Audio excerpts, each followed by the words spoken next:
در این ویدیو به معرفی و بررسی یه ابزار فوق‌العاده در تریدینگ ویو خواهیم پرداخت که میتونه تغییرات مومنتوم بازار رو با دقت بالا شناسایی کنه و چرخه‌های بازار رو بهتون نشون بده. اگه به دنبال یه روش مطمئن برای تشخیص بهترین سیگنال‌های معاملاتی هستین، این ویدیو رو از دست ندین.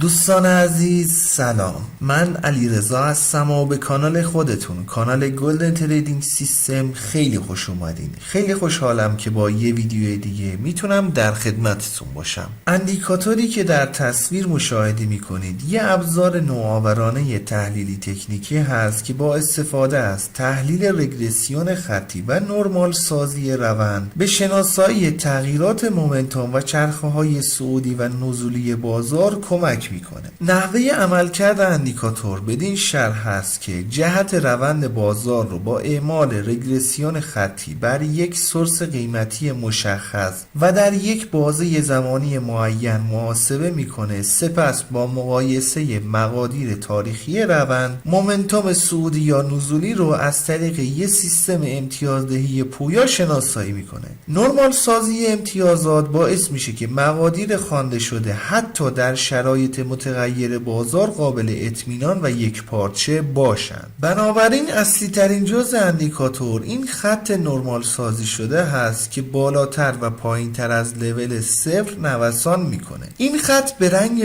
آبی باشه نشون دهنده مومنتوم صعودی هست. این خط به رنگ قرمز باشه نشون دهنده مومنتوم نزولی خواهد بود. از این تغییرات مومنتوم دوستان میتونید به عنوان سیگنال های خرید و فروش استفاده کنید، ولی در برخی از شرایط میتونه عملکرد مناسبی رو داشته باشه که در ادامه ویدیو یه توضیح مختصری رو درباره‌اش خواهیم داد. از ضخامت این خطوط میتونید قدرت روند رو هم تشخیص بدین، بدین صورت که ضخامت این خطوط از لحاظ بصری زیاد باشه نشون دهنده قدرت بالای روند در همون جهت خواهد بود، ولی اگه مثل این قسمت با ضخامت کم نمایش داده بشه نشون دهنده ضعف در روند هست. این ویژگی در شناسایی بازگشت های احتمالی یا ادامه روند میتونه بهتون دیدگاه هایی رو بده. به فرض مثال در این قسمت که ضخامت این خط بیشتر بوده شاهد یه روند صعودی مناسب هستیم. بعدش که این خط با ضخامت کمتر نمایش داده میشه یه حالت تثبیت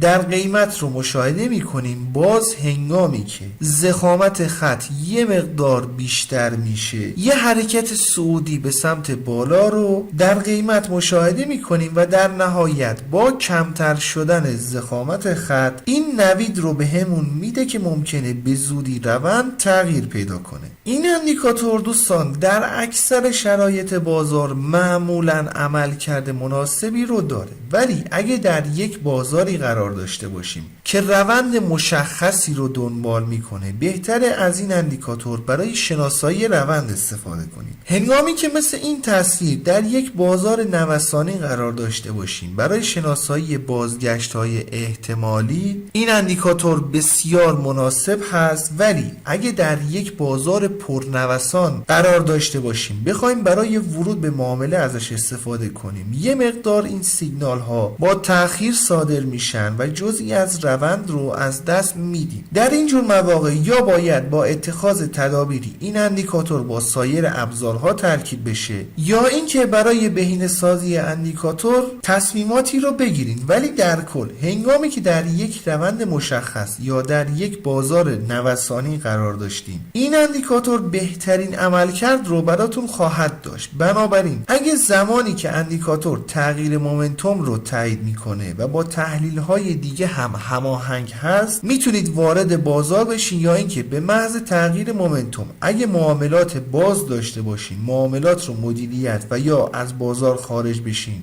در این حالت ها میتونید ریسکتون رو مدیریت و منجر به کاهش ریسک میشه.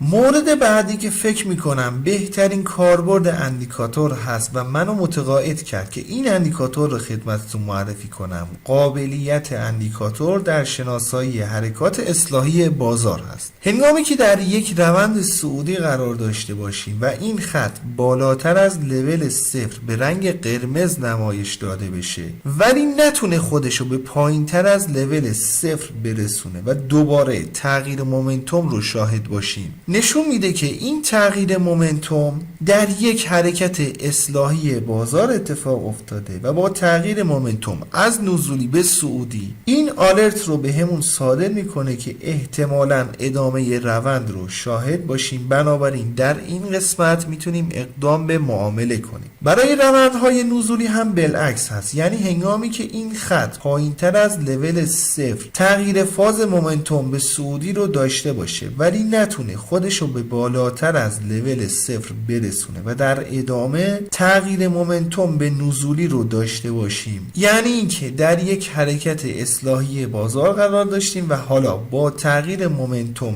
به نزولی میتونیم وارد معامله فروش بشیم و ادامه حرکت در جهت روند قبلی رو شکار کنیم. برای انداختن اندیکاتور روی چارت باید وارد سربرگ ایندیکیتورز بشیم. در تب سرچ بار عبارت LRI Momentum Cycles رو وارد کنیم. این اندیکاتور هست که توسط الگو آلفا طراحی شده. قبل از اینکه بخوایم گریز کوتاهی به قسمت تنظیمات اندیکاتور داشته باشیم، میخوام ازتون درخواست کنم که اگر فکر میکنید اندیکاتور یا ویدیو مناسب هست لطفاً ویدیو رو لایک کنید. اگر هم دوست دارین با جدیدترین ابزارها آشنا بشین و نحوه کار باهاشون رو یاد بگیرین، پیشنهاد میکنم کانال خودتون، کانال گلدن تریدینگ سیستم رو سابسکرایب کنید و علامت زنگوله رو هم بزنید تا به محض انتشار ویدیوی جدید بهتون اطلاع داده بشه. بسیار خوب، گزینه اول دوستان مربوط به تعیین پریود داده های تاریخی برای آنالیز حرکات قیمت هست. گزینه بعدی سورس رگرسیون خطی رو تعیین میکنید و در نهایت در این قسمت طول بازه زمانی رگرسیون خطی رو تنظیم میکنید. اگه دوست دارین اندیکاتور تغییرات مومنتوم رو براتون در کوتاه مدت بررسی کنه، میتونید طول بازه رگرسیون خطی رو اعداد کمتری مثل 10 تا 14 قرار بدین، اعداد بالاتری مثل 20 تا 50 برای بررسی مومنتوم در میان مدت مناسبه و بالاتر از عدد 50 برای شناسایی مومنتوم در بلند مدت کارایی خواهد داشت. درباره سورس رگرسیون،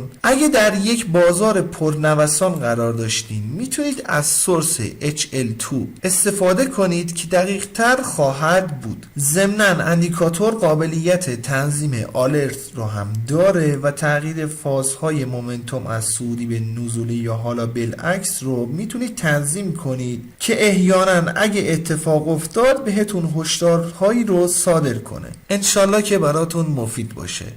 رو قله میبینم دوست من.